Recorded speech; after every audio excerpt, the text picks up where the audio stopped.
Digging old because as a Lutheran dude in the community, Lutherans are celebrating their 500th anniversary of being a church denomination this coming Sunday. So I've dug deep into some old prayers from the 1500s that have to do with the weight of responsibility and prayers for our country. One from Martin Luther and one from John Calvin. And the first one goes like this. Heavenly Father, you are indeed my Lord and God. You have created me out of nothing and have also redeemed me through your Son. Now you have placed special responsibility upon me. Here my will is not respected. There is so much that bothers and worries me, for which I can find neither help nor counsel by myself.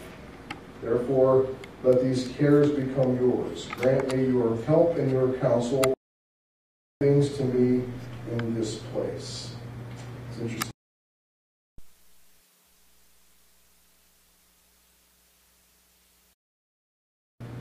God Almighty, since in this world, we need daily teaching and guidance of your Spirit, that with true humility we may depend upon your word and your inward inspiration, and to not take ourselves too seriously. Grant that we may be aware of our ignorance and our blindness and our stupidity, and always flee to you, never permitting ourselves to be drawn aside in any way by the cunning of ungodly voices. May we remain so fixed in your truth that we never turn aside from it, while you direct us through the whole course of our vocation. Then may we arrive at the heavenly glory that has been obtained for us through the blood.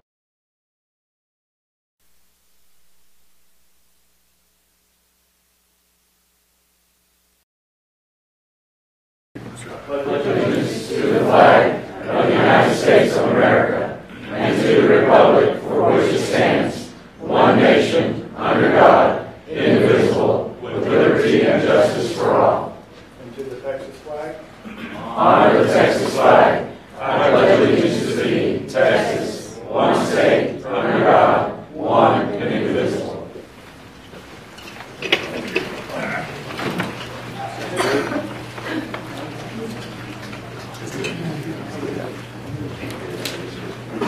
Like all here and tonight, and in our agenda, we'll follow the agenda very closely since that is our guiding purpose here tonight. We have roll call, and all of our city council members are present tonight. And when you look at your agenda, item number 4 will be citizen comments, and I do have several that I will present on a general topic, and then there are some individuals who want to speak on a specific item in the new business area, and I have put your request behind that divider, and we'll catch you at that point. So let's start off. Julie Shire, S-C-H-E-E.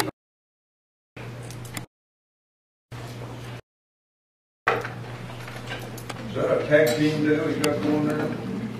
Yes, but she's not going to be on stage. He's not going to speak to that. Okay.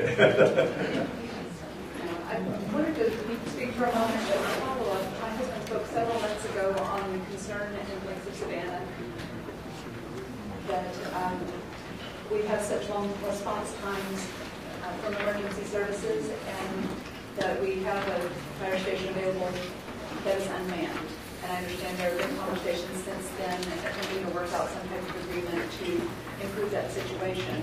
However, nothing has happened up until now. Now, my husband's concern was, what if something unexpected and catastrophic happened related to my delivery? Obviously, my baby's here with me. She's 6 months old. Everything went well. But that's because I was at a hospital when I delivered. I had a very common complication, so common that they normally medicate ahead of it, so I wouldn't have normally seen it. My provider accepted my willingness to avoid medication that was not necessary and to wait until it was needed to administer. Turned out it was needed to slow blood flow, and after she was born. Now, if EMS was delayed and I had delivered at home, would I be standing here today? because loss of blood after a birth is a very, very serious matter. So that's part of my what if that concerns me. My second what if comes from my childhood. I grew up in a small town in the area. There's a house we drove by to get out of the neighborhood every single day. Keith and Julie lived there. He was just older than me, she was just younger. They were playing in the yard one day. The ball got away from them. He forgot to look both ways, and he got run over by a car. The car just couldn't stop. Life flight happened. Thankfully, he ultimately was okay. I kept playing band at his graduation, his high school graduation. But For your approaching conclusion. But if EMS hadn't been able to get there quickly, they had EMS on call. He happened to live close by the station where it departed from. If he had not been able to get services that quickly, would he have lived? We have a basketball goal at Market Park 3 doors down from us. The same thing could easily happen again. Good. I appreciate those comments. Probably should have mentioned up front that we do have a timer over here. Our city secretary has the clock, and we're trying to focus on about 3 minutes of focused comments, which I believe are able to get your message across. And also, confined to about 3 minutes, and also give us your name and your. This is an official document that you've signed that we want to make sure shows up in our minutes. And so we'll tie what you say there and what the piece of paper says, and make sure that it's not, I wasn't there, and you can say I was there too. On the record. So thank you so much. Next one is F.T. Jones.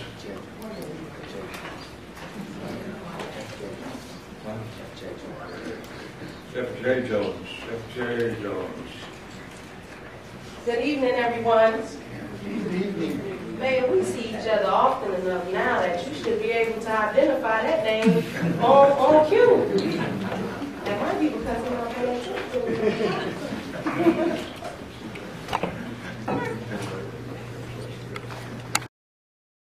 Before I begin, I would like here on behalf of Lakes of Savannah to stand up. You drew a crowd. I always do. Always do. My name is F.J. Jones, and I'm the Vice President of Lakes of Savannah HOA. I'm also the Vice President of MUD 21. But I come before you today as a resident of Lakes of Savannah. And when I stood here in the spring, I told one of the most horrifying stories that I had ever experienced in my life. And that was watching my husband seize on my living room floor. And after that, waiting 30 minutes and after 2 911 calls for Pearland EMS to get to my house. Now, I'm not going to tell that story again because it often brings tears to my eyes when I do. But I want to remind this council that we don't have 1, we don't have 2, we have 3 Alvin ISD schools within 1.5 miles of our subdivision. That's a whole lot of children.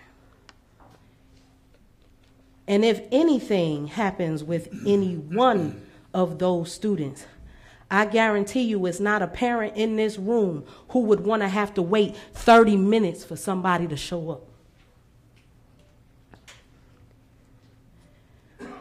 We are back here again because to this date, our fire station is still empty. And to this date, our rate has increased with no promise of anything happening. So the city of Pearland is asking the residents of Lakes of Savannah to pay more money, but they're not giving up anything, and that's a problem. So I don't want to take too much of your time, but I want to remind you that when I saw the map in the spring and it had Fire Station 6 The dot was way down in the bottom. And when you look at my husband today, if he were here, you would look at him and you'd say, ain't nothing wrong with him. But just because you can't see his disability doesn't mean he's not there, because after that seizure happened, my husband has not returned back to work. And I want to say the same thing about Lakes of Savannah.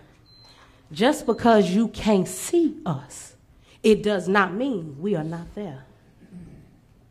We are there. We are paying our fair share. We're not asking for anyone to give us anything. We're asking for what we're paying for. Our children's lives are on the line. And it seems like this council is dragging its feet to honor our request, to honor the request that we're paying for. And I just want to ask that this council considers that when they look at the budget, when they look at the fire chief's plan for the city in the upcoming year. Our children mean a lot to us.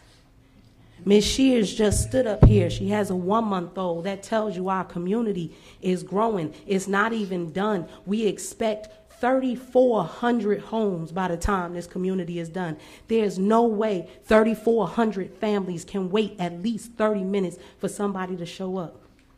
Because if my husband was having anything other than a seizure, he would have been dead by the time Pearland Fire Department and EMS has showed up.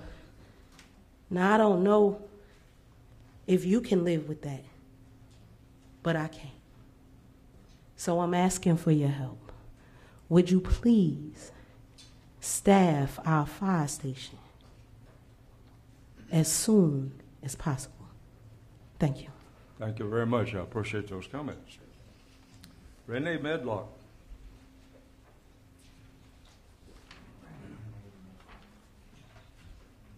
Renee Medlock, there she is. Thank you for being here tonight.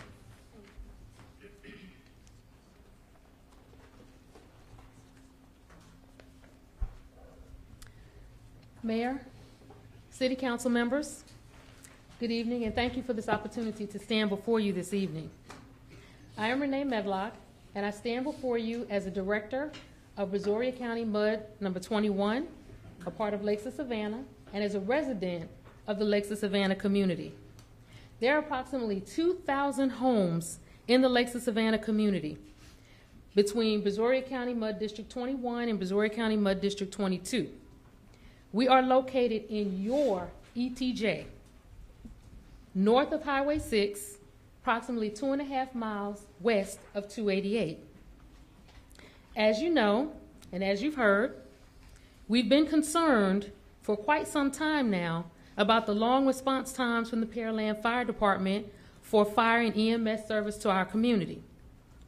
This has been particularly upsetting to our residents, considering the fact that, as required by the city, we've already paid approximately $1 million to build a fire station in our community for the use of the Pearland Fire Department.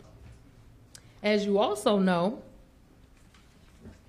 that station remains empty and unstaffed for the 5 years since it's been constructed and since we were required to build it by you.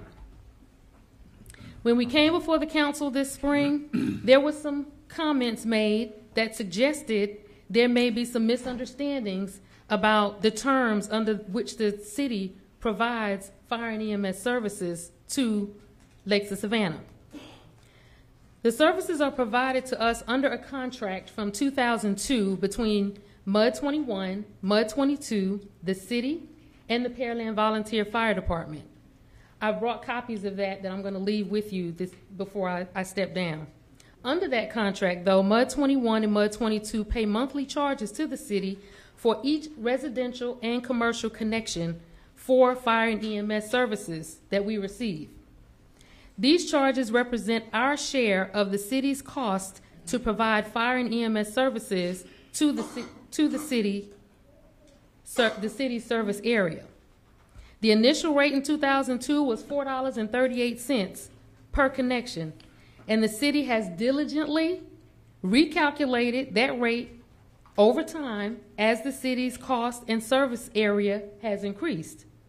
The city most recently increased the rate on October the 1st, 2017 to $16.73 per connection, which represents a $1.89 increase from the previous rate of $14.84.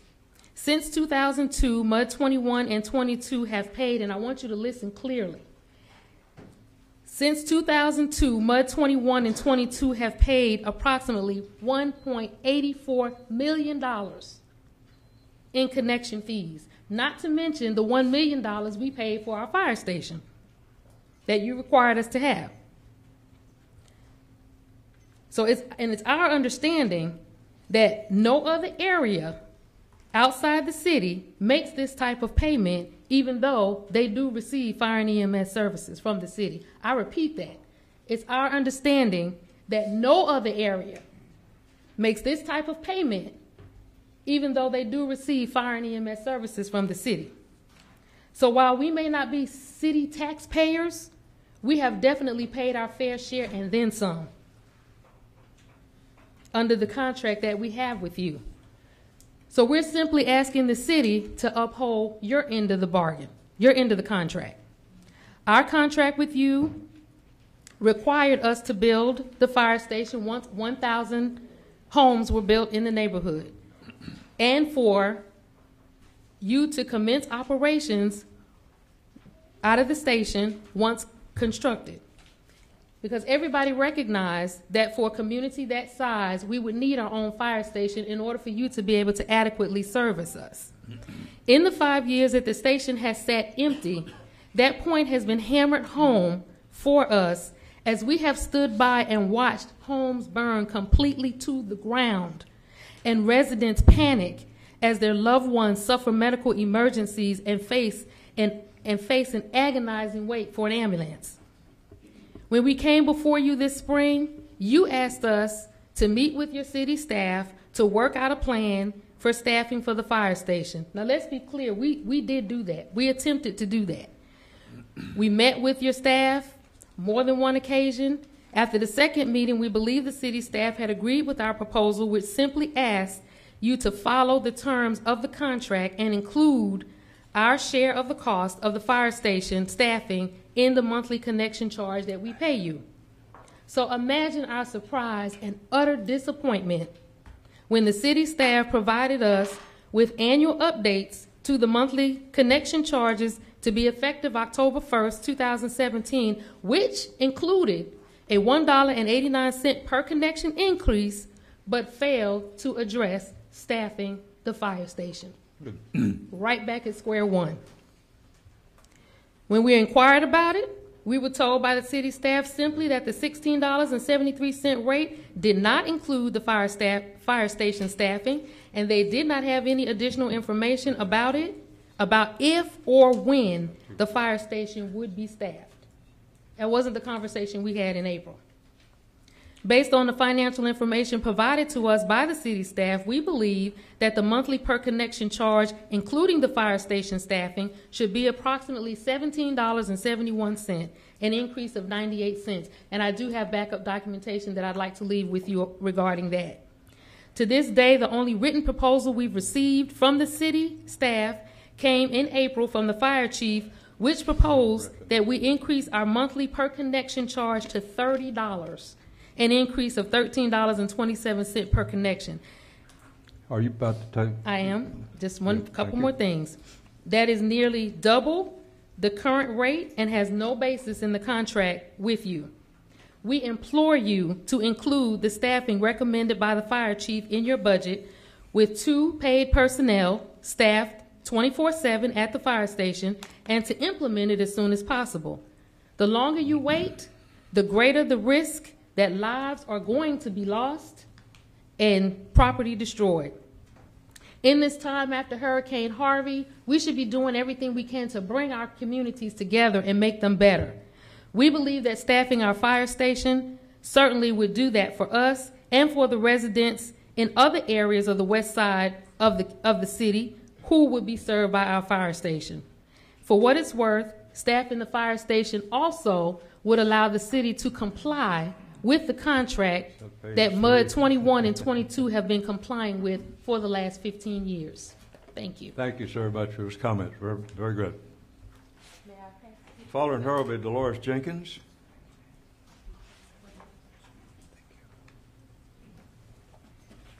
Thank you for being here tonight, Dolores. Like your red shirt. Thank you. Good evening, Honorable Mayor and City Council members and staff.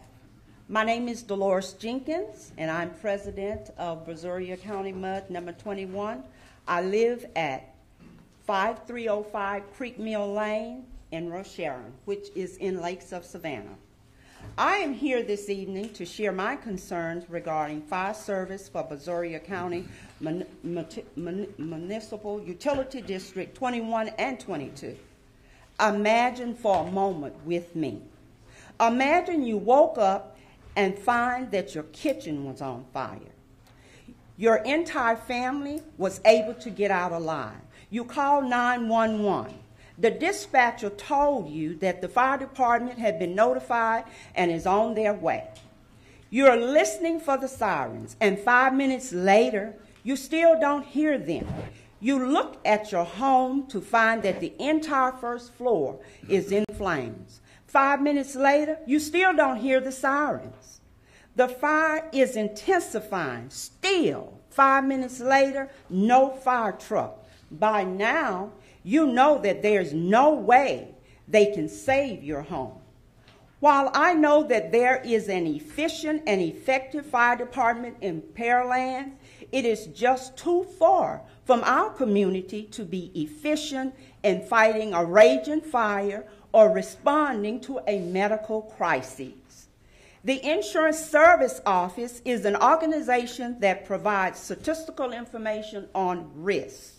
They maintain that a built-upon area or a developed community should have a fire engine within 1.5 miles and a fire truck equipped with ladder service within 2.5 miles. This proximity allows an engine to get to a fire in 3 to 2 and 4 to 9 minutes. With our current situation, the average response time to a fire in our community is 11 to 15 minutes. This is triple the amount of time that it should take to respond to a fire effectively.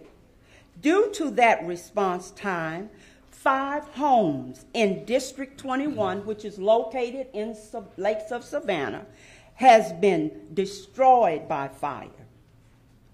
It's already been stated that we paid $1 million to build Fire Station 6 and approximately $1.84 million in connection fees to the city of Pearland.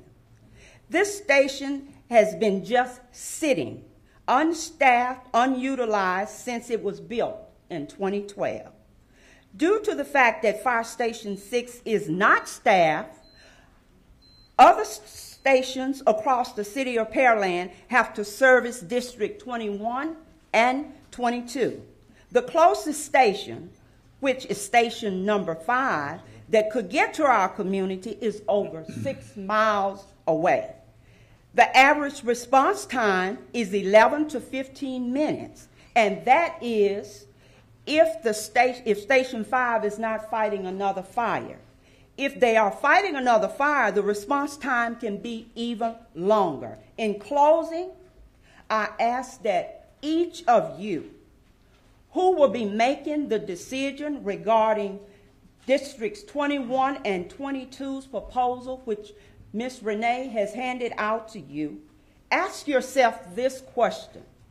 What if this was my home destroyed by fire, and I have paid more than my fair share of what is required under the Fire Protection Agreement? Thank you for your time, and please vote to save lives, protect families and properties by voting yes on the proposal to staff Fire Station 6. Thank you very much. I appreciate your comments. Thank you. Very good. Thank you. And then we had one last one from John Casas. Did I get close enough? Thank you for being here anyway. My pleasure, Mayor Reed. If you got that right, I would have been surprised. Thank you. I appreciate you. Mayor Reed, distinguished members of the council, I stand before you a MUD 21 director. The last time I was here, I was simply a concerned citizen trying to make my community better. I saw an opportunity to get on the MUD board to do just that. I've been able to tackle a lot of problems in my community using the assets the MUD board has at its disposal. Now, I found today's invocation very, very telling. Today's invocation basically said, make my problems your problems. Short of manning the fire station myself, which is just not possible, I need your help.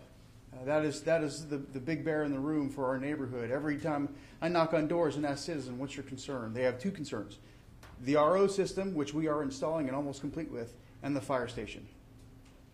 I only have control over one of those, so I ask your help for the other. Thank you very much. I appreciate those comments. They're very, very well put. And thank all of you for being here with that issue, and I'm sure the staff and the council has listened, and we appreciate you. Moving in our agenda, we'll go back to our agenda, which is item 5 would be the consent agenda.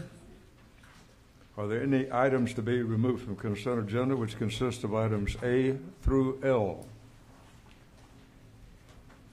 And hearing none to be removed, let me ask Councilmember Carbone if he will present the consent agenda as presented in our agenda for our consideration. Thank you, Mayor. Consideration and possible action, approval of consent agenda items A through L. So moved. Second. We have a motion and a second on the floor. Are there any discussion on this item from council? Hearing none, we do have motion second on the floor, Mr. Secretary. Councilmember Carbone? Aye. Councilmember Moore? Aye. Councilmember Reed? Aye. Councilmember Ordno? Aye.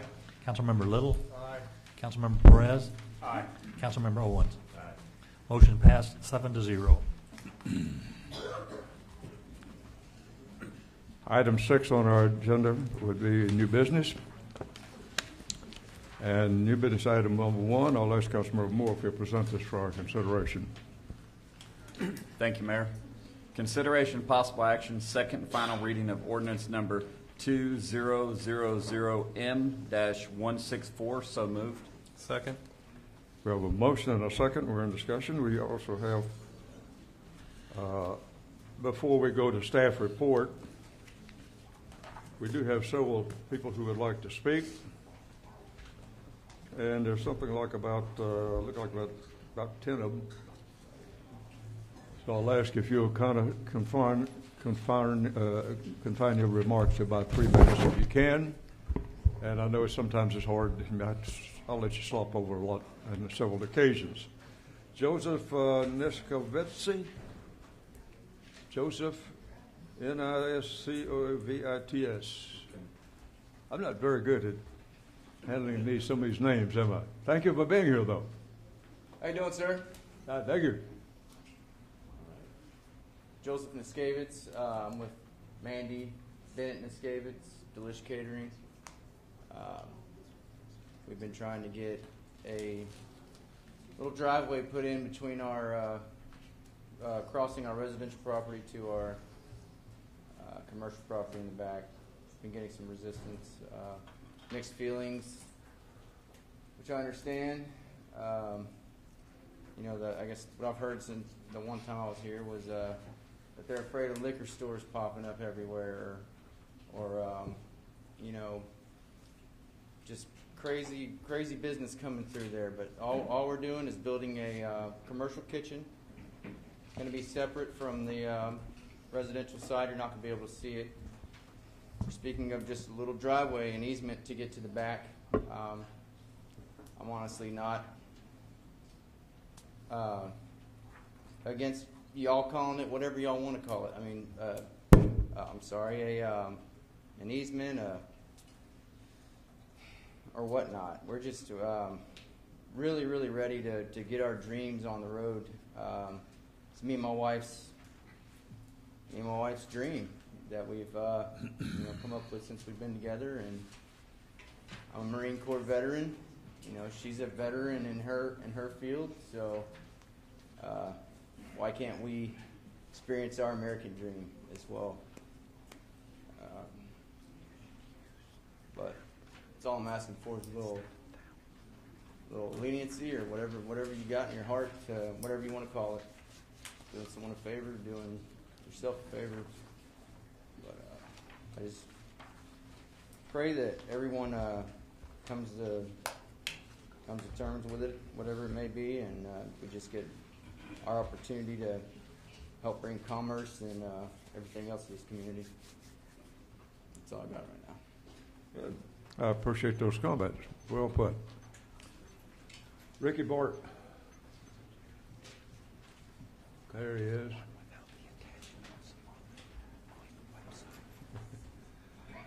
Thank you for being here tonight, Ricky. Good evening, sir. Good evening, everyone. My name's Ricky Bort. I live at 6545 Rice Road. I've been a resident of 30 years of Pearland. I'm usually a quiet guy. I sit back and watch a lot of things, see what's going on before I make any comments. And please understand, the comments against the property being changed. So I'm just going to be real quick on this. First board recommendation was for no.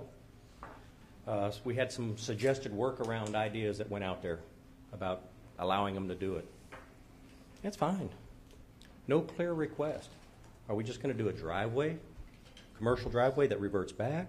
Or once it's moved to commercial, is it commercial forever? Or is it the whole property? We have nothing clear. Speakers.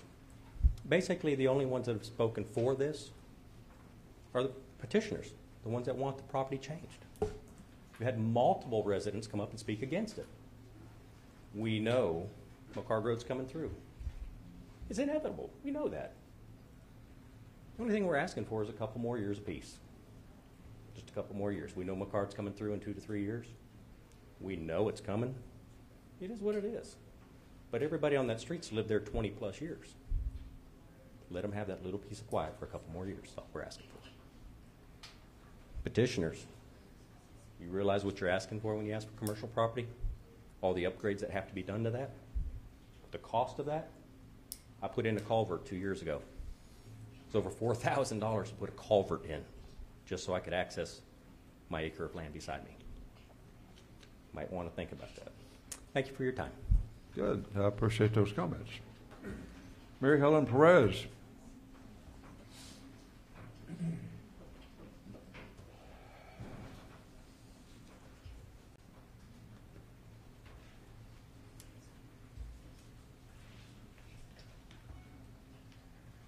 She's on the way. Thank you for being here. You took the wrong route here, didn't you? Yes, we did. Thank you, Honorable Mayor and Councilman, for letting me speak. No problem. I'm Mary Helen Perez. I reside at 1618 Hatfield, and I spoke to you previously at the hearing. Today I'm speaking as an heir of the estate of D.A. Fernandez, which is at the 13314 Hatfield. Actually, it should be 1612, but it's not changed yet. My dad purchased this land and built our home in 1945. I therefore saw the property across the road as a rice farming and an existing residential property on Rice, which was established in 1960. In 1983, we were annexed by the city. In 1986, the city elected to zone that property from partially R1 and GS, according to y'all, General Services. This neighborhood was built by residents and occupied by families, and we wish to remain it as such. South of Rise has 10 property owners with an average of 3 acres each. The north side of Rise has 13 property owners. The property south of Rise zoning should be looked at for zoning changes, maybe at the future, but not until McCarg becomes a reality. I strongly plead with you to consider this residence, as we do not know what the future is forthcoming to this property if it is changed to general services. The power to change the R1 to general services lies in your hands at this time. I plead for you not to agree to the zoning request at this time. Thank you. I appreciate those comments. Very, very well put. Thank you. Maria Garza. Maria Garza, there she is.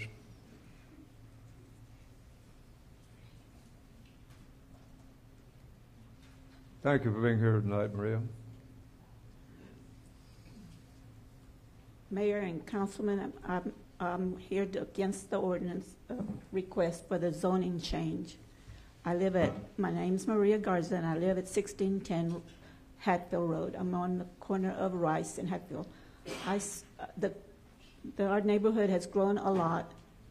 New communities, new neighborhood, and plenty and traffic, children all over the place. There's bus routes that stop right there on the corner, which is not very far from where they're asking for a commercial change. I see that she's asking for a general commercial change.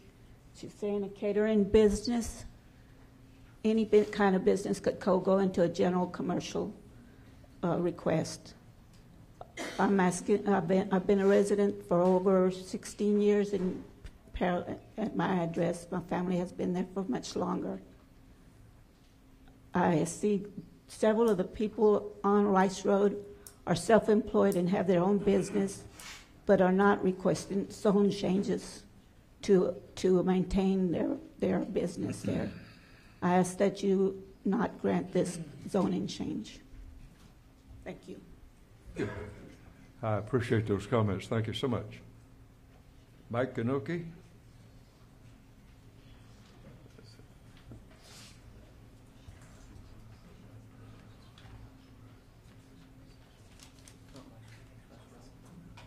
Thank you for being here tonight, Mike. Thank you.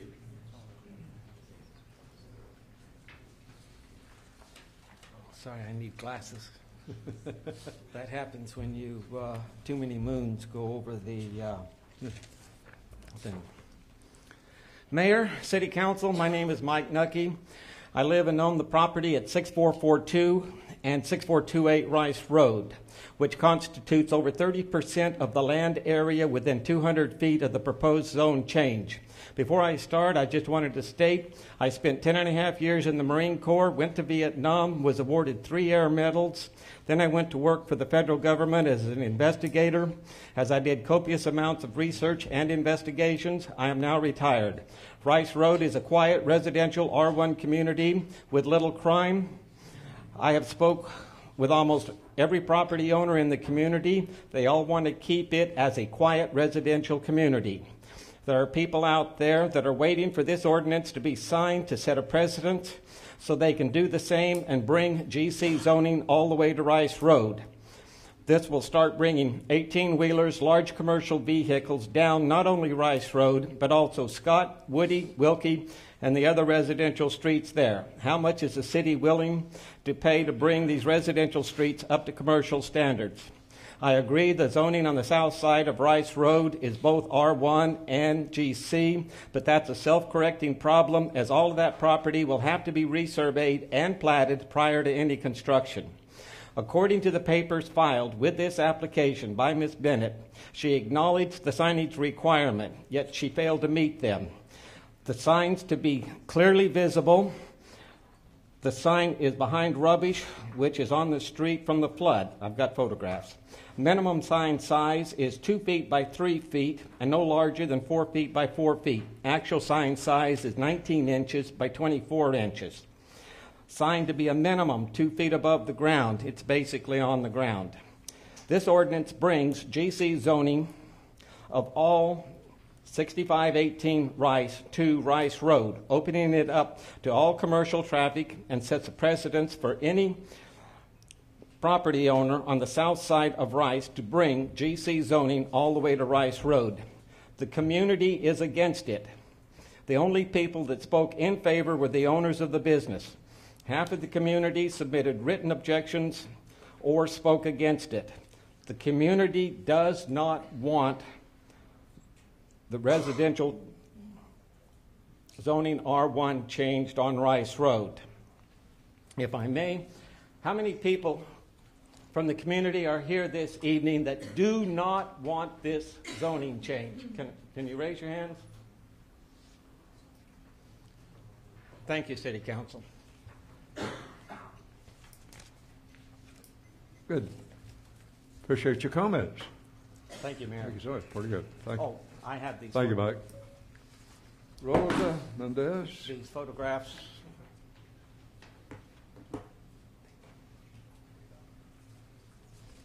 Did I get Rosa? There she is. Thank you. I appreciate you being here tonight. Thank you. My name is Rosa Mendes. I'm at 6443 Rice Road. I'm kind of directly in front of the Delish Catering. I just moved there in July. I'm renting to own from property owner. So my husband and I are planning to purchase the house. I like the place. I love living there and the neighbors. I'm for this Delish Catering. I don't see any problem with it. Being a commercial, I just don't see any problem with it. So I'm in favor of it. And I'm going to be living there, and I have a child also, and I don't see any reason to not have that. And my husband's with me also. So that's really all I have to say. So I hope y'all let her do that. Good. That little easement. I'm sorry. I'm nervous. Thank you. I appreciate your comments. Appreciate you. Joe Bennett. Joe Bennett. Where's Joe? There he is. I thought I saw him. Thank you for being here tonight. Thank you. Mayor and council members, appreciate the opportunity to speak. My name is Joe Bennett. Mandy is my daughter. For what it's worth, I was in the United States Navy. I served during the Vietnam era. There's been some, from what I'm hearing, some misconceptions on what our goals were to make this happen for a temporary basis. All we're asking for is a small strip of land along the side of the property that's designated as R1 to get back to the commercial part of the property to establish the business. After McCard Road is cut in, then we would have no need to have that access any longer. And it's my understanding we couldn't even sign a document to guarantee from that perspective that we would do away with that, but we could reapply after the fact to change it back to R1. We are not taking the entire property and taking it to the front for a commercial for property. All we're doing is trying to get access to it. A couple of people we've spoken to have said, it's not fair to us to have us, collectively, to my daughter's interest to not be able to get access to the commercial property that's actually the largest part of the plot that she has. And it's a catering company. It doesn't solicit a lot of traffic. The only traffic coming in is maybe a periodic bringing groceries in to cook from and then taking an order out. It's not any more than regular traffic on that road. So that's not a condition that has as much relevance as there won't be any 18-wheelers coming down there because they couldn't physically get down the road anyway. Again, it was just, we're a victim of circumstances. We have to wait for McCard to be built to be able to access the commercial part of it. But in the interim, all we were looking for is easy access to the property through the R1, temporary, to get into the back of the property. The fact that the sign was hidden by the debris, their house flooded, so they've been dealing with that issue, and that's just part of life when you live in the area where we do, which I have all my life. Also, if the sign was undersized, I guess it was my fault for not doing it the correct size, but falling down. Anyway, those are minor but very important points. Anyway, I would appreciate your consideration in this matter. It is a temporary access to the property. If we have to, we don't want to have to wait for McCard to be cut through. If we can do this on a part-time or part basis to get access to the property, I appreciate your time. Thank you. Good. I appreciate your comments. Thank you, sir. Amanda Bennett. There she is. Thank you. Thank you for being here tonight. Thank you, guys. Amanda Bennett, applicant, resident of 6518 Rice Road. Although we've only lived there since April, and we're now temporarily relocated, we're looking forward to rebuilding and the house being better than ever, taking a shot on a 1966 home in efforts to gain access to commercial property to eventually have family and home in the same area. This is happening all kinds of out of order, but best laid plans, you know. I just want to reiterate what my dad and husband have said. You know, I respect the fact that you guys want peace. We want our shot at 20 years in Pearland also. The construction for for McCard begins this quarter.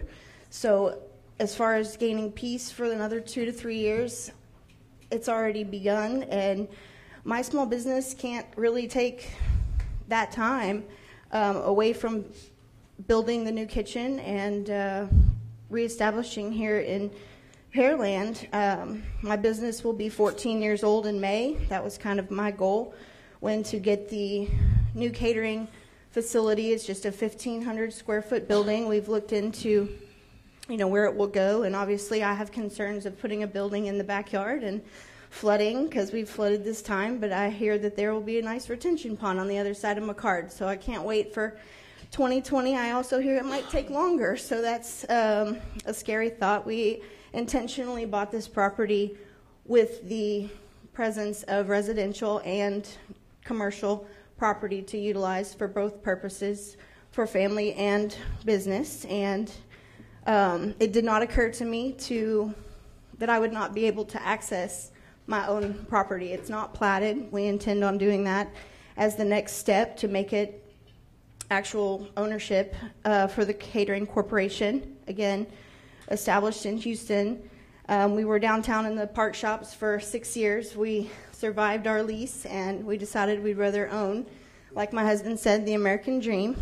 So growing up nearby, we have a ton of family and friends in the area, and we really just want to provide, you know, your kid's next birthday party or baptism, or we bring great quality service. We've done an average of $350,000 in sales for the last 10 consecutive years of business, and I want to bring that commerce to Pearland and be a part of the community, as my parents have done in their Sagemont community for the last 40 years. So we want to plant some roots and have our family here and make some money. Thank you all very much. Good. Appreciate your comments. Thank you. Thank you. And we're going to finish up with Sarah Said. Have we listened to what she said? Thank you for being here tonight. Thank you. Hi, my name is Sarah Saeed. I live on 6528 Rice Road. Mandy has been living next door to me for a few months, and I have been working with her at Delish Catering, Inc. I believe this rezone is perfect. This is what we all need. I know there's some concerns about traffic, and that shouldn't be any concern because I live next door, so I won't be driving next door to work. You know, we will have that sharing side onto the left of my property. And, you know, this is just a simple driveway to the back of her land, which should be no problem. I heard about kids going onto the buses in the morning. I have a little brother. He's 13 years old. He goes to school. I mean, the buses come very early in the morning at different times depending on what school you go to. But that really should not be a concern at all because it has nothing to do with the kids going on the bus. Like I said, there will be no more traffic. Only one other employee does work with us at the time, at the moment, and so that's only one extra car. We will be getting groceries, but I mean, that's when we have an event or lunch, and that's just one trip. We all go to the grocery store anyways.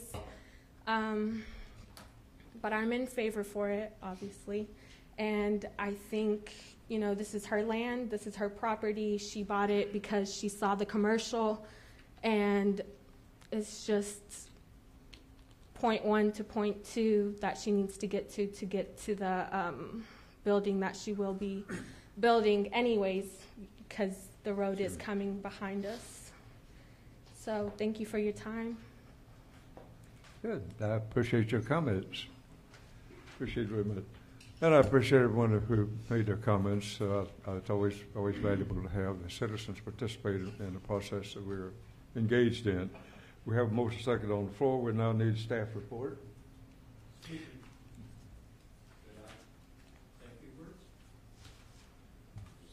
Sir, did you fill out a form? Oh. Come on up. I'll cut you a slack on this one. Fill out a form. Make sure it gets back here.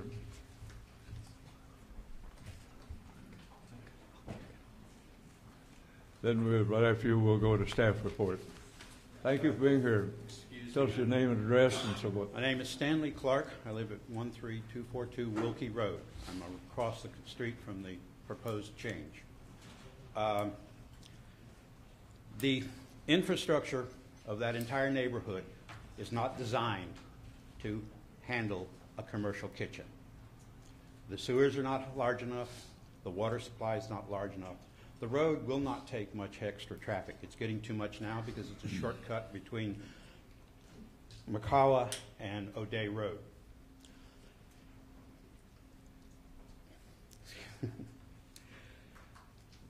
To rezone that commercial is to destroy the neighborhood's R1 section. Having a commercial lot there would increase traffic. It would increase traffic because they're going to be cooking for more than just a single family. They will be delivering stuff. And I noticed they mentioned a venue, so there will be a lot of cars parking in there.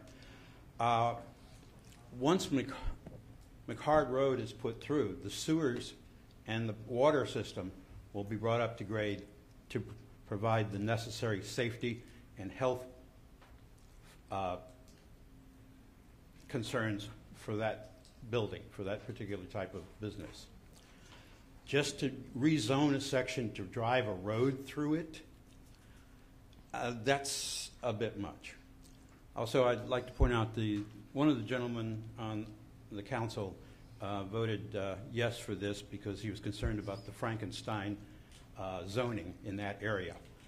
That will automatically redirect itself once McHard Road is put through. So, thank you. Good, I appreciate it. Fill out one of these forms. Give it to this gentleman with his hands up over here. The form's at the table back there. Okay. So when you fill it out, be sure and give it to him. And thank you for giving your comments. Back to staff report.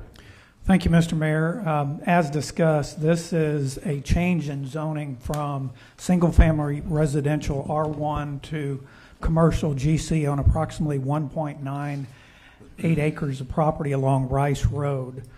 The applicant is proposing to rezone just a portion of that particular property to allow a commercial use at the back part of the property. And what this would do is this would ultimately permit a variety of commercial uses to take place on the site.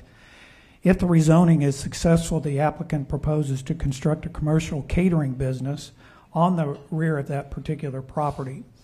Staff does not recommend approval of the proposed zoning as referenced, and you can see the details there in the AR. The Planning and Zoning Commission subsequently, however, did recommend approval of this item on September 11th at their meeting. I believe the vote was 4-1. Additionally, since the city has received a protest from 20% of the property owners in the affected area, in order for this to actually be approved, council will have to have a supermajority vote on this item. Therefore, it will require 6 affirmative votes. With that information in the record, we'd be pleased to answer any questions you might have. That completes your report? Yes, sir. Good. Does council have any question or comment at this point?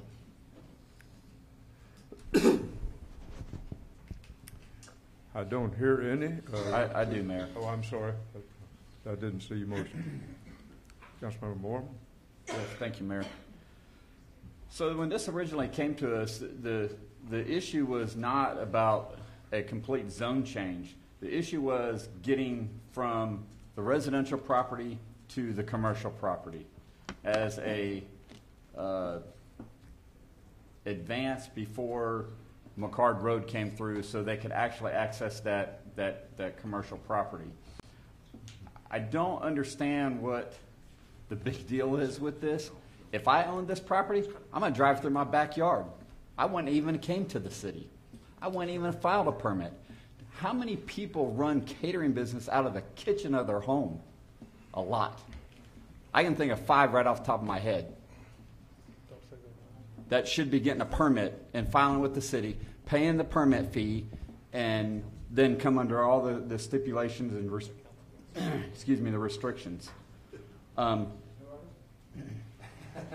don't want to name names, but I don't understand why we can't provide them a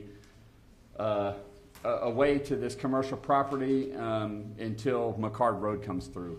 I'm not really in favor of doing the zone change because it does open up a lot, and it just doesn't make sense. That's not what we're trying to do here. I thought this was clear when we workshopped this, but obviously it wasn't because it came back to us as a zone change. So I don't know. I'm going to be in favor of this because I don't think that we should cut them off from their property. Like I said, if it was up to me, I'd just put a little dirt road and I'd drive through my backyard. Nobody would even know. So I wish that we'd come to some other agreement on this than a complete zone change. Okay. Any further comment by council? We're not getting rid of zoning, Keith. Thank you, Mayor. I do struggle with this because I see both sides of the argument. I got to say, honestly, my vote's not going to change.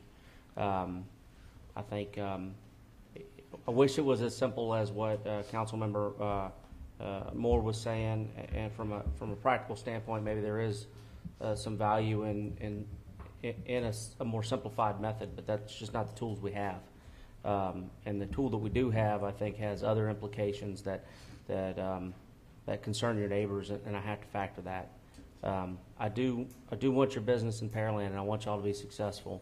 And I would love to introduce you to some people at the chamber that can help you find something if this doesn't happen to go your way. I'll still be a no, but I want to do what I can for you to try and find something for you in Pearland where y'all can be close and maybe not have a zero commute, but have a small commute, and have a mended relationship with your neighbors. I talked to a few people about what tools are available. This is kind of something I deal with on a regular basis. I just don't think that there's a real good path with the zoning or with a access easement where you're allowing commercial access without it being zoned commercial. And I think it destroys the intent of why we split that zone when we did it. It's certainly an area we need to revisit either before or after McCard with respect to its zoning. But right now, I just don't feel comfortable making the change, and I'm sorry for that for y'all. But like I said, I'll work with you in whatever way I can to find some other home for you, if this doesn't happen to go your way. Any other comment from council? Hearing none, Councilman Copeland, you have. Yeah, I mean, just the same comments I had the first reading. I don't think this makes sense right there. I mean, I drove the street again last night, and I would have the same concerns if I was a neighbor. I feel for the landowner. 20/20 hindsight, do a pre-development meeting before you purchase the land. So any business that's in here, it's another black eye. I hate the city's getting. If you do a pre-development meeting, the city's happy to sit down and talk to you and try to find these issues before you purchase a piece of property. If it doesn't pass tonight, fortunately, McCard, when it comes through, it does solve the issue. Those are my comments, Mayor. Just briefly, Mayor, I did vote for it the first time.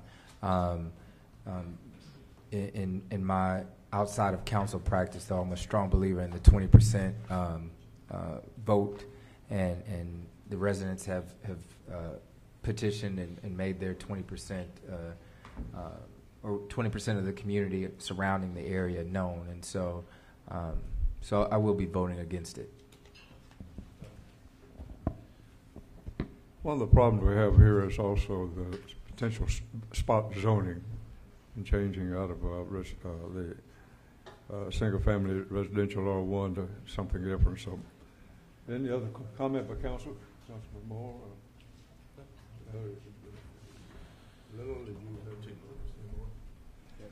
Okay, we have a motion second on the floor, Mr. Secretary.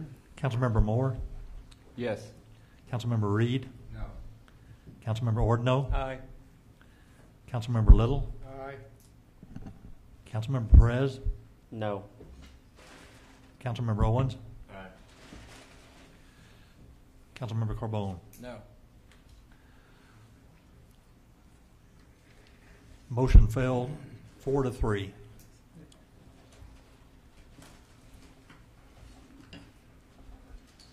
Moving into our agenda, the new business item number 2, Councilmember Reed, would you present this for our consideration? Thank you, Mayor. Consideration possible action, first reading of ordinance number CUP 17-0016. So moved. Second. We have a motion second on the floor. We're in discussion. Staff report. Thank you, Mr. Mayor and Council. This is the first reading of a CUP approving a truck and bus rental of sales use in the general commercial zoning district on approximately 3.1092 acres of property along 6601 Broadway Street. Jamantane McBride, she's going to give you some additional details on this particular recommendation. Currently, the request is zoned general commercial. The property was rezoned in July from GB to GC. There's a future land use designation on the property of business commercial. There was a JPH held on September 11th, and the property is located at 6601 Broadway Street. This is a view of the site plan that was submitted by the applicant. Staff hasn't received any notice in favor or opposition of this request. This request meets all of the review criteria. It's in conformance with all of the criteria. And a vote, P&Z recommended approval of the request by a vote of 4-1. Following the P&Z meeting, the applicant submitted a updated site plan. It shows additional landscaping. This is a request of the P&Z committee during the action. And this is a copy. Exhibit 1 shows an aerial photo of the property, and Exhibit 2 shows the zoning map. That completes staff's report. Okay, I appreciate that report. Council, other comments or questions on this item at this point, based on staff report or your particular position on the issue? Hearing none, we do have a motion second on the floor, Mr. Secretary. Councilmember Reed? Aye. Councilmember Ordno? Aye. Councilmember Little? Aye. Councilmember Perez? Aye. Councilmember Owens? Councilmember Carbone? Aye. Councilmember Moore? Aye. Motion passed 7-0. Moving in our agenda to new business item 3, Councilmember Ordno, would you do the honor? Consideration and possible action, resolution number 2017-223. So moved. We have a motion and a second on the floor. We're in staff report. Thank you, Mr. Mayor. City Attorney Darren Coker is going to present this item. Thank you, John. Mayor and council members, this is a request of a developer to do an amendment to the development agreement with the Lakes of Savannah development. This would actually be the 4th amended development agreement. The previous amendments have simply been to add property to the development as the development has grown and as those MUDs 21 and 22 have grown in that area. And this particular development agreement would allow for the ultimate addition of 31 acres to the development. In your agenda item, I put in there a breakdown of the land uses, and the ultimate impact of this is actually the number of developable single-family residential lots is actually going down compared to what the previous land use table had, and then the open space is increasing. The other changes in the agreement are really just reflecting milestones from the earlier development agreements that had to be done, milestones for the developer to do certain things. It's reflecting which milestones have been accomplished. But generally speaking, what this development agreement does is it allows for the addition of 31 acres. That 31 acres would still have to come to the council for approval because it will require MUD 22 would be presenting that to the council for consent in order to have that property added into the MUD so that it could be developed. Be happy to answer any other questions, and I believe a representative of the developer is here as well to answer any questions. Okay, does the council have any question or comment?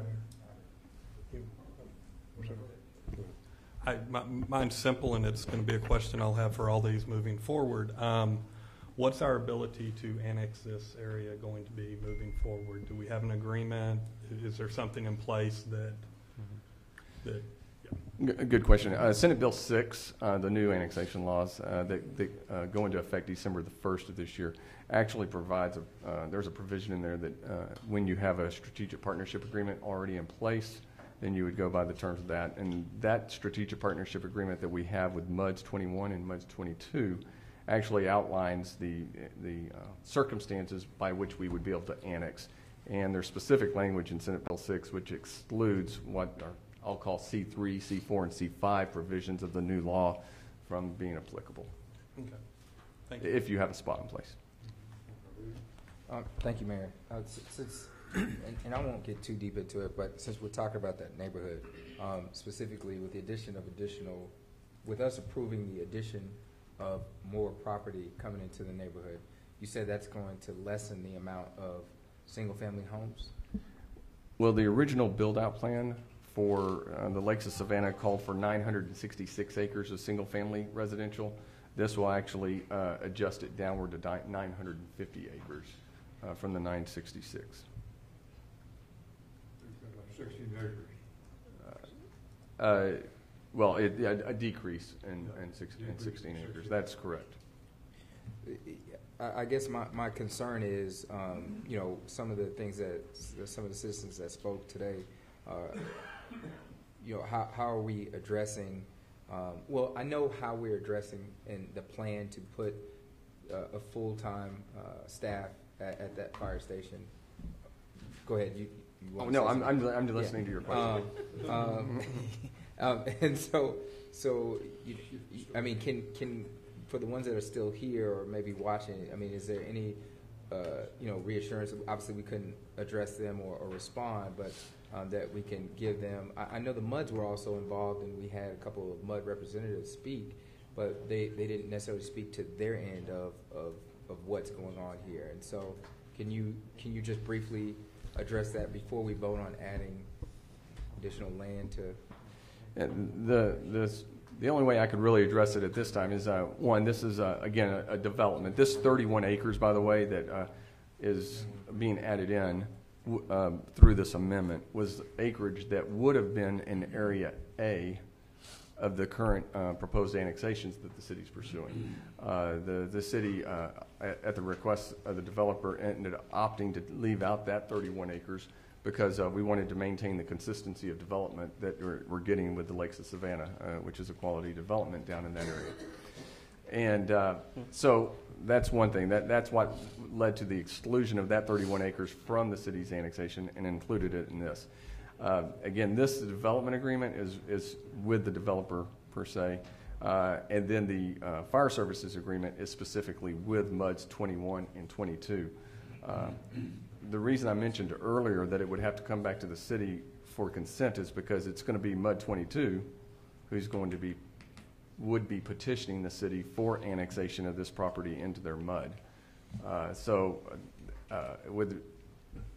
With that being said, with respect to the actual issue of the staffing of the fire station, I can't address that directly because ultimately there are other issues I know that administration has had in the discussions of budgeting with the fire department. I probably don't know enough about those issues specifically to address that, other than to say that at this point, and for the years that this agreement has been in place, the city has been collecting the per residential connection fee based on an annual adjustment, which is there's a formula for that. We've continued to collect that and provide this service at the same level that we've been providing it throughout the entire term of the agreement so far. Okay. So as our ability to provide this additional acreage with fire and EMS is concerned, there's no change. We don't know anything. It's just going to be, we're just going to give the additional 31 acres is going to come in, but I mean, there's no change in our ability to provide EMS and fire. The fire. I'd probably defer to Chief Riley to be able to possibly answer that question. I believe Chief is here. But to clarify, this agreement will reduce the number of rooftops in that development. Correct. If this agreement didn't occur, they would be able to develop 966 acres of single-family residential. With this agreement, they will only be able to do 950 acres. Sorry, Chief, I was buying you some time. Come on down. Thank you. I appreciate it. What is a specific question?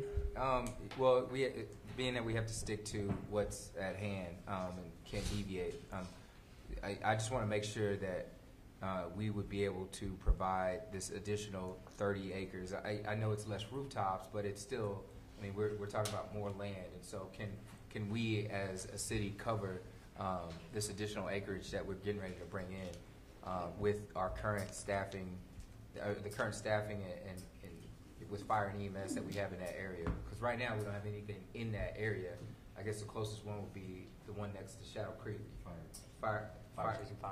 Fire Station 5, yeah. Mm-hmm. So without staffing that station, this additional land would have probably similar response times that we currently have in that area. Okay.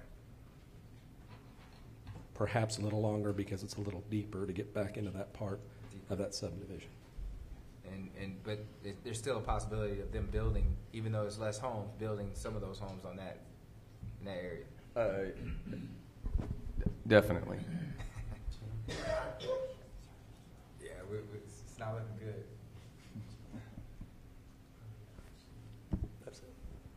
That's it. Thank you, Chief. Thank you. I think probably we're the issue is whether we have multi-family sort of in mixed in with private homes in the area for about 16 acres, and that, I believe that's the issue of the resolution. And Mayor, and just to not clarify, exactly, but I think that's part of whether we can put some more people in there, because whether can we have provide the service for it. But right now it's in our ECJ, so we're providing that service right now, whether we bring them in or not. Yeah, So and I don't think that the service is an issue. I think the issue still is whether we can bring. It's R1 right now, isn't it? And you want to try to. Just to clarify, if the property is not brought into the Lakes of Savannah development, then it will be a vacant piece of property in the ETJ that would be unlikely to be annexed in the future under the new rules, and as a result would be subject to development with absolutely zero control. Well, I would say this: if the subdivision develops around it, somebody will buy that land and develop residential there, independent of what they do or not. It will develop residential regardless of what we do. We just have no control over it unless we incorporate it in the development agreement. And I'll say, my personal belief is that these are two separate issues. We're having a negotiation with the developer, though we have strong opinions about how that developer progressed to this point with respect to the fire station, allowing these homes to come in place and be enveloped in the development is separate from where we are with the fire station. Now, I don't like where we are with the fire station, but I don't want to tie the two of them together personally. I would like to ask the chief a little bit, just to summarize, and I know we had this conversation in the spring. If I'm remembering correctly, the hang-up is in the evaluation of the monthly fee for us to provide the service, correct?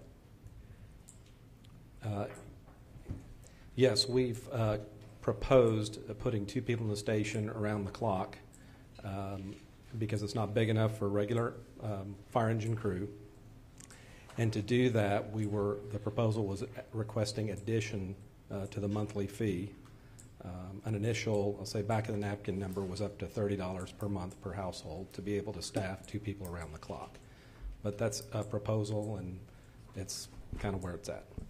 Okay. Well, I think we certainly need to, I would like to put that back on the burner and see what we can do to resolve that, because we are charging them, but I think we need to come to an agreement with them. But that obviously has to happen separate from this. With respect to this, just the homes are going to come one way or the other, so I'd rather them be in something that we can eventually annex and something that we can control with the development agreement, so it maintains the quality out there. What I would see happening, to be honest with you, is all that development would happen, and then somebody would come in and put some mobile homes there because it's cheap development, and there's nothing preventing them from doing that. So I think that this is a necessary move to continue to protect the investment that's out there. Good. Is developer here? I just have one quick question for you. On that property, how many homes could you fit in on that property, or what's planned? How many homes do you plan to put on that property? Really quickly, my name is Brian Gibson. I'm an associate with Friendswood Development Company. Just to answer your question directly, approximately 130 homes. That part of the development is probably towards the end of the development, though. That's not going to happen in the near future. Thank you. And to answer Mayor Reed's question about apartments, they're in the current development agreement and the Fourth Amendment development agreement that we're proposing. There is no percentage of multifamily allowed.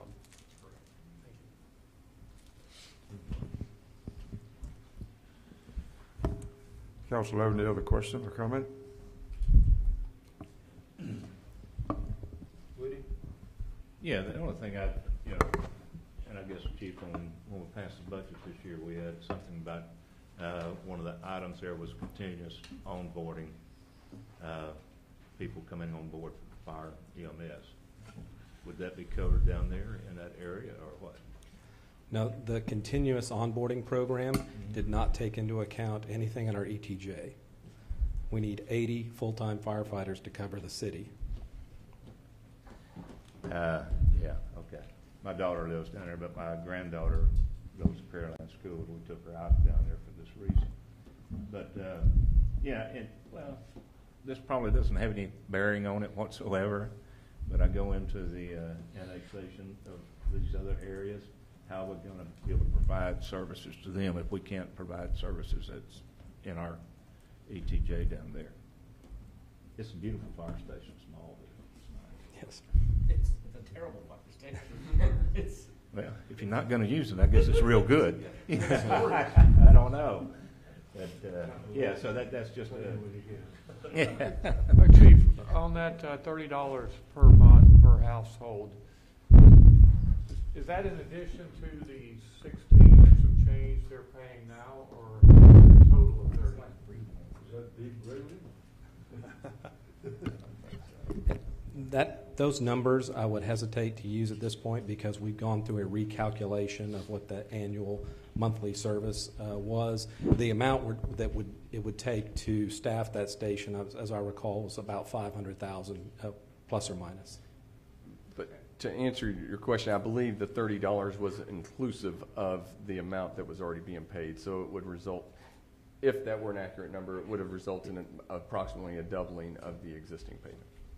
Okay. Yes, thank you. He clarified that. And how many households are in Lake Savannah? 2,000? Mr. Gibson, how many current residents do y'all have in the?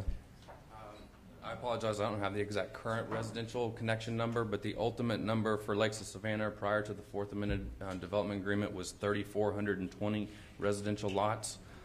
And so with this amendment, we would go from 3,481 to 3,420. Okay, thank you. We're way off. I thought the lady spoke I earlier. agree. They had 400. I don't know, but we're getting way off the stated agenda item. We're talking about agreement that has nothing to do with the motion. Yeah. So, all right. Any other comment or questions at this point? Does staff have any wrap-up comments on this? Make sure. No, sir. Good. Hearing none, we do have a motion second on the floor, Mr. Secretary. Councilmember Ordino? Aye. Councilmember Little? Aye. Councilmember Perez? Aye. Councilmember Owens? Aye. Councilmember Carbone? Aye. Councilmember Moore? Aye. Councilmember Reed? No. Motion passed 6-1. Okay, moving on our agenda to item number, new business item 4. Councilmember Little. Thank you, Mayor. Consideration and possible action resolution number 2017-216. So moved. Second. I'm sorry, did I miss something here? Second. You made the motion and a second. We're in discussion. Staff report. Thank you, Mr. Mayor and Council. Staff is recommending award of a contract to SCR Construction Partners, LLC, in the amount of $6,797,521.78 for the construction of the Max Road Extension project from Hughes Ranch Road over to Reed Road. On August 17th of this past year, we opened bids for this particular project, and a total of 7 bids were received at that particular time. The apparent low bidder on the project was a company by the name of WadeCon LLC. They submitted a bid of $6.78 million. The second lowest apparent bidder was the company that we're recommending approval, SCR Construction Partners LLC, in the amount that I mentioned earlier, $6.79 million. That is a bid of approximately $13,383 higher than the apparent low bidder.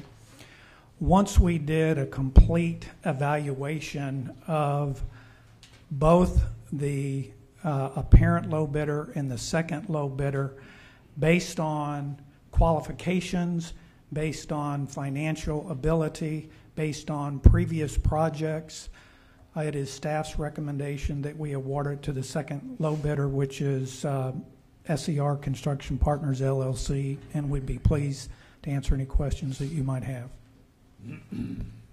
Okay. Does council have a question or comment on this item? Yes, Mayor. I think we're making the right decision. I read the memo about WadeCon, and I don't think they're, as a business, they're mature enough for us to feel comfortable they can handle this.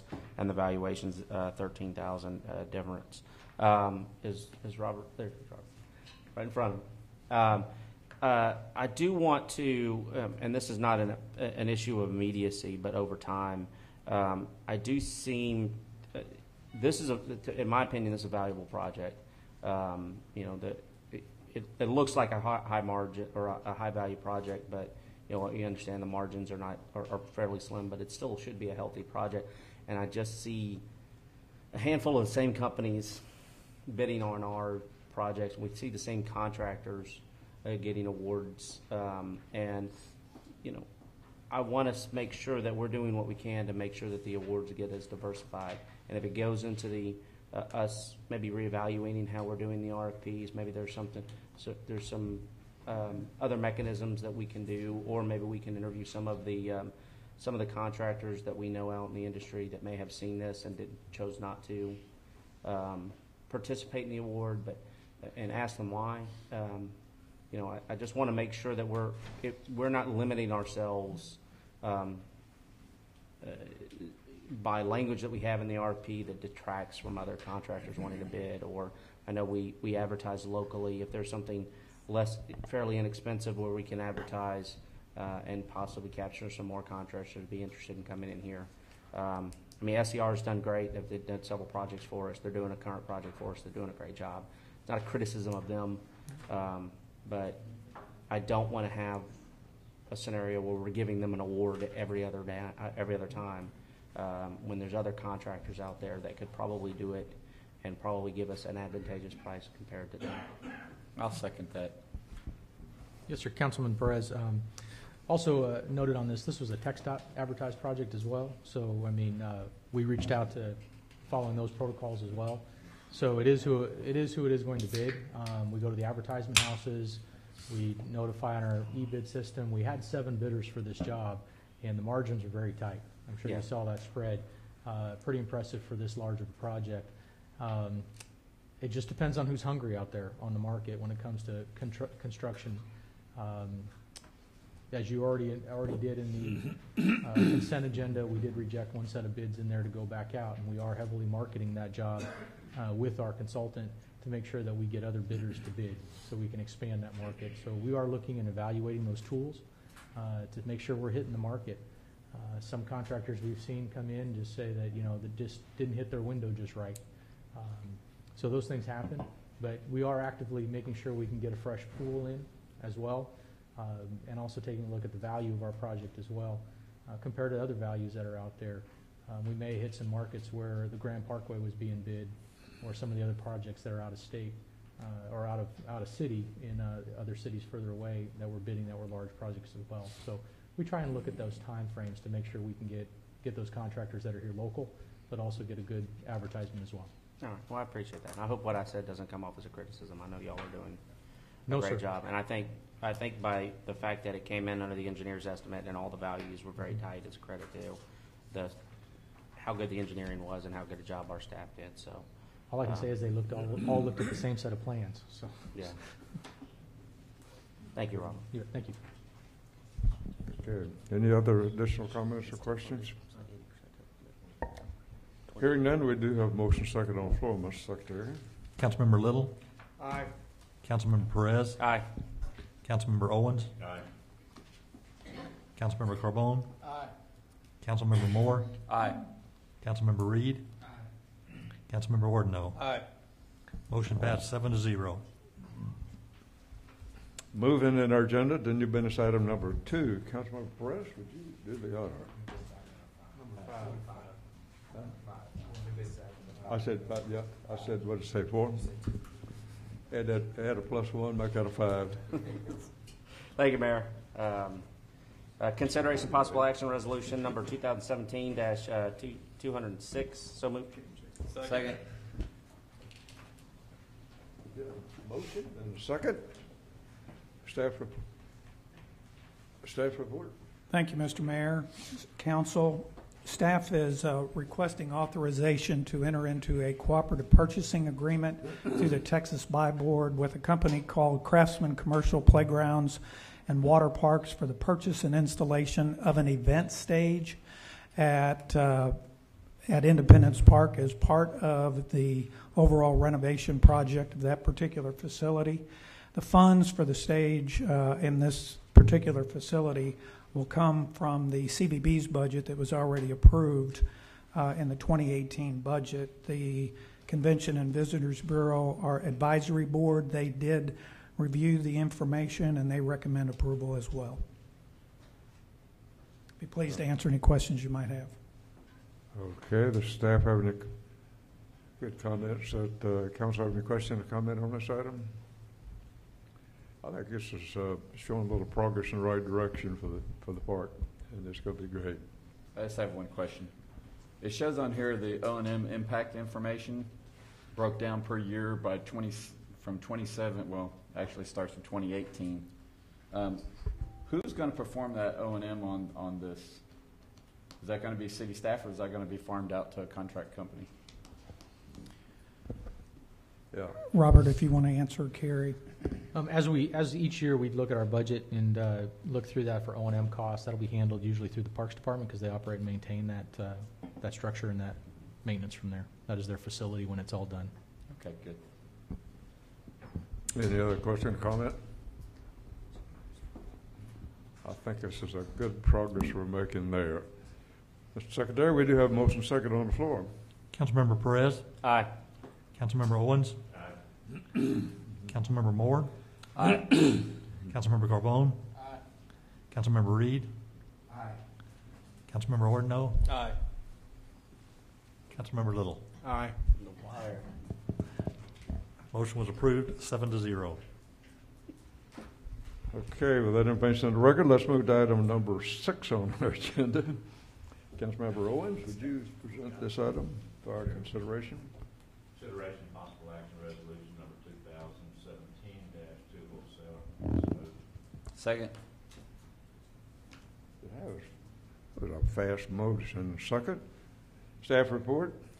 Thank you, Mr. Mayor, Council. This is similar to the last item. We're asking authorization to enter into a cooperative purchase agreement through the Texas Buy Board with Craftsman Commercial Playgrounds and Water Parks for the purchase and installation of the handicap accessible playground that is scheduled to go into the newly updated Independence Park as part of the overall Phase 1 project. Just for a little bit of information, the playground equipment will include components recommended for ages 5 to 12. It will include 2 handicap accessible points, 4 slides, balance beams, horizontal and vertical climbers, 4 covered areas, sandboxes, and a wide variety of other amenities for all ages and all uses. The actual size of the playground dimension-wise will be 54 by 47 feet, and it'll have, at the highest point, it'll be 19 feet high. You have in your packet a diagram of what that particular playground will recommend, or what that playground looks like. The capacity for that particular playground will accommodate over 270 people, 277 total, and we are recommending approval in the amount of $308,728. Be pleased to answer any questions you might have. Okay. That information on the record. Council have any question or comment?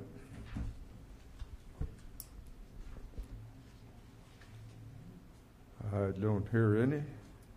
We do have motion second on the floor, Mr. Secretary. Councilmember Owens? Owens? Yeah. We got Woody. All right. That Owens. Councilmember Moore? Aye. Councilmember Reed? Councilmember Ordino? Aye. Councilmember Little? Aye. Councilmember Perez? Aye. Motion passed 6-0 with Councilmember Little temporarily out of the chambers. Carbone.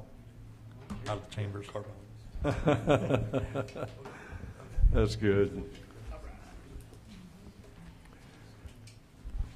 You know, I think it's kind of a compliment to us and an indication of shared interest. And we have a council member from a sister city visiting with us, all the way from the invocation, pledge of allegiance, up through the completion of item 6, and that's been some different kind of things. So we do have Ms. Sally Branson, who's a council member, new council member appointed, and thank you for joining with us. And is this sort of an audit of us to audit so that you can take back?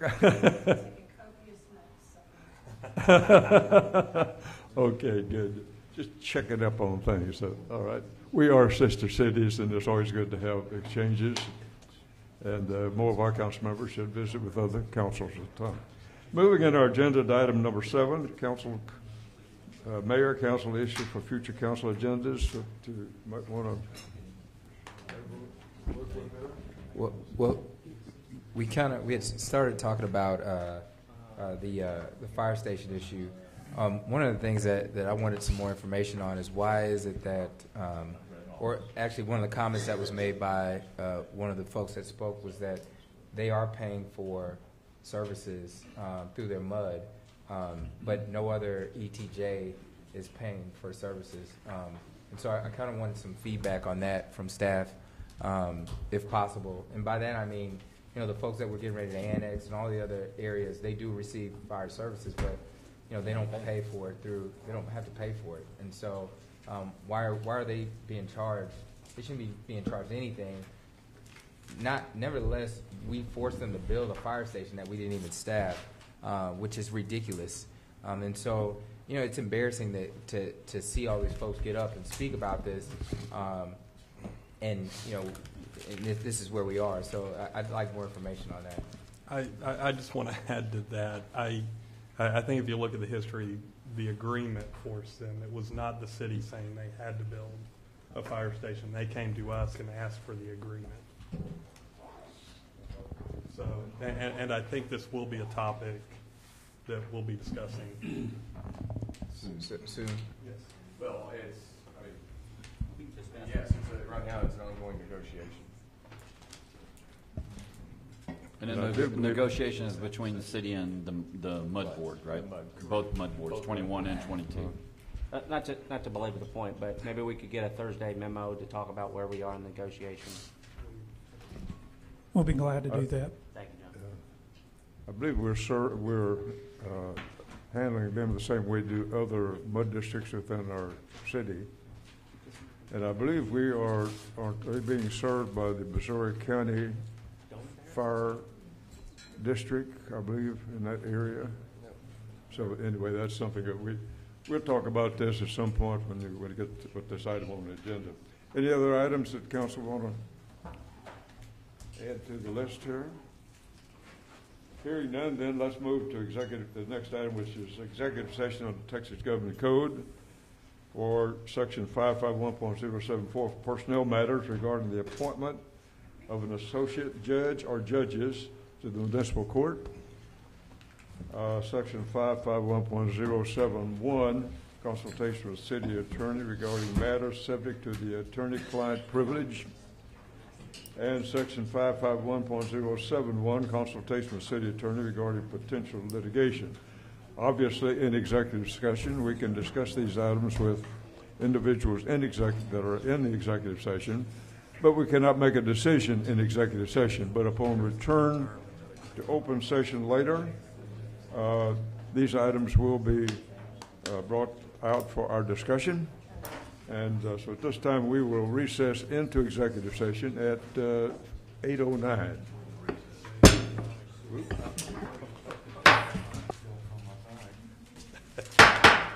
Council has returned from executive session at 9:20. Moving to new business continued business. New business item 7, council action regarding the appointment of an associate judge or judges in the municipal court. Yes, Mayor. The staff recommends the appointment of a motion for the appointment of Aaron Giovanni and Thomas Pfeiffer as associate municipal judges for the city of Pearland to serve 4-year terms. So moved. Second. Motion and second. Any discussion on that item? Hearing none, we do have motion second on the floor. Councilmember Carbone? Aye. Councilmember Moore? Aye. Councilmember Reed? Aye. Councilmember Ordino? Aye. Councilmember Little? Aye. Councilmember Perez? Aye. Councilmember Owens? Aye. Motion passed 7-0. Moving to new business item number 8, council action regarding potential litigation.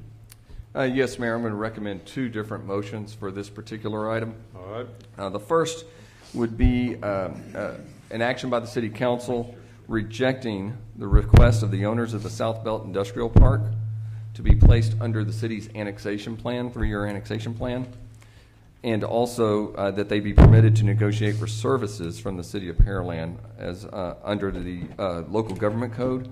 And the city would be rejecting this for the reason that the area in question does not qualify to be placed under the city's 3-year annexation plan under the Texas Local Government Code. Okay. Second. Have a motion and second on the floor. And discussion on that item. Hearing none, we do have motion and second on the floor, Mr. Secretary. Councilmember Moore? Aye. Councilmember Reed? Aye. Councilmember Ordino? Aye. Councilmember Little? Aye. Councilmember Perez? Aye. Councilmember Owens? Aye. And Councilmember Carbone? Aye. Motion passed 7-0. Yes, Mayor. One other motion recommended by staff would be to authorize the hiring of the Olson & Olson law firm for potential litigation. So moved. We have a motion. Did I hear a Second. Second. Second. We're discussing the item from the council. Hearing none, we do have a motion second on the floor, Mr. Secretary. Councilmember Ordino? Aye. Councilmember Little? Aye. Councilmember Perez? Aye. Councilmember Owens? Aye. Councilmember Carbone? Aye.